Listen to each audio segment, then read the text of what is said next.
Hello, my name is Senator Smith, and I am representing the state of Missouri. Today I'd like to take some time to talk with you about an important subject, the Electoral College. This is a subject that comes about often in American politics. I believe that if it isn't broke, we should not fix it. America is a uniquely grand nation. It is a land of opportunity, freedom, and liberty.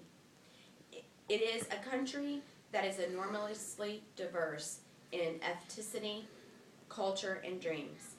The framers of the Constitution endured a great task of forming a national government that would assure our freedoms and protect our liberties. Their target was not to please the people, but rather to form a more perfect union, establish justice, ensure domestic tranquility, provide for the common defense, promote the general welfare, and secure the blessings of liberty. The formation of the new democratic republic was created with three branches of government: the executive, the legislature, and the judicial branches. They are a true testimony of the separation of powers within our country that provides our check and balances. Although our government plan was not easy to agree upon for the framers, the complicity of choosing the president was even greater. James Wilson declared near the end of the Constitutional Convention on September 4th that this subject is in truth the most difficult of all of which we have to decide. After careful consideration of several argumentable solutions, the delegates submitted the matter before a committee.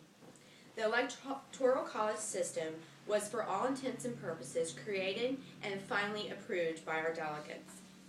The Electoral College was fashioned more than 200 years ago and basically does remain our current process of electing our president. It has undergone a few changes over the years and probably isn't precisely the way the founders anticipated it to be. The Electoral College has certainly stood the test of time. It has been used since 1787 and will likely be used again in our next election. I believe that the majority of people feel and would agree that the choosing of our president, although indirect, is a direct representation of the people as a whole, and if it isn't broke, why fix it? The construction of the Electoral College began in a time of history in America when we were in need of a stronger national government. The Articles of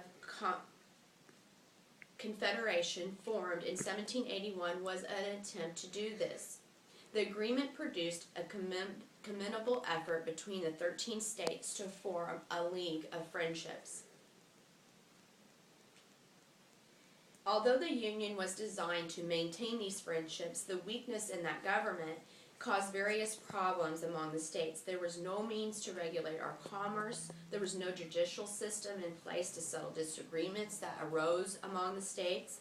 The imbalance of independence and powers among the states caused the nation to be separate and weakened rather than united and stronger.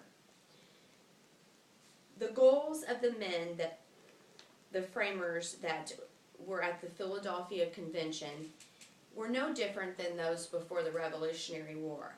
But the policy to achieve our freedoms needed to be unlike the Articles. When Americans head off to the polls, it's just to vote for the executive office. It's just quite not that simple.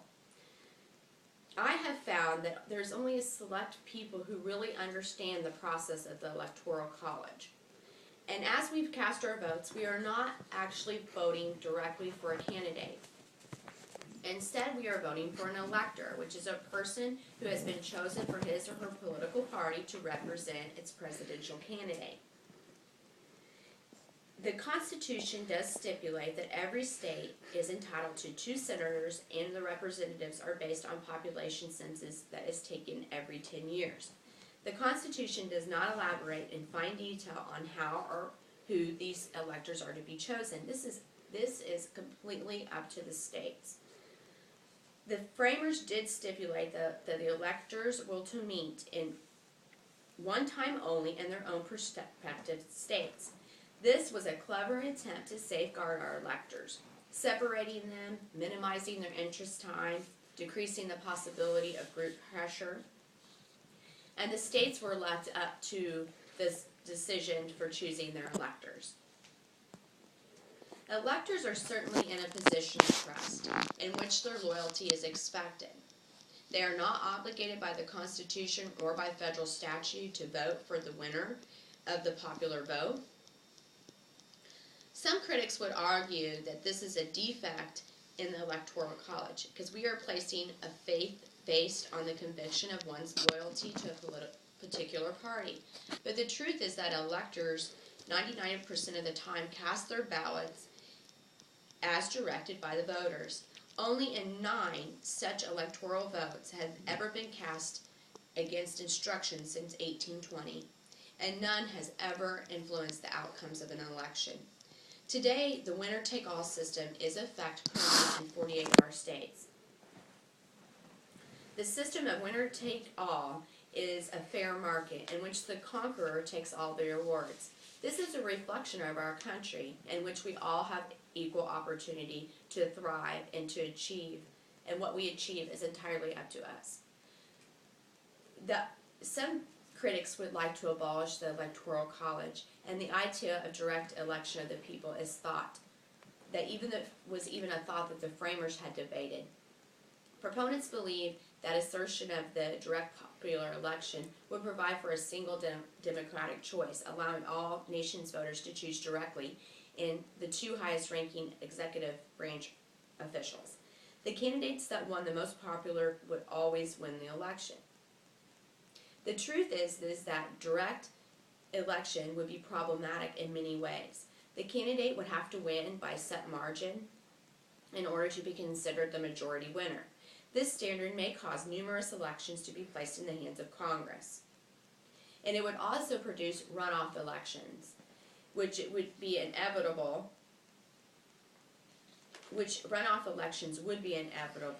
and as we all know, most registered voters are not going to the polls, about 50% of them.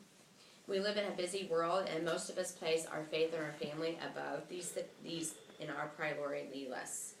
The fact is that people would not continue to go to the polls again and again.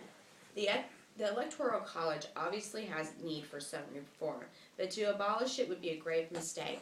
In my opinion, the Electoral College system is an example of a stable type of representative government that has built this wonderful country. The candidates must provide a broad plan of avocation appealing to the states and to the national register. The electors are chosen by the people and have proven to be faithful to their obligations. The Electoral College system should remain intact and continue to be an instrumental asset in our country. Like the old motto rings, if it ain't broke, don't fix it. Thank you for your time.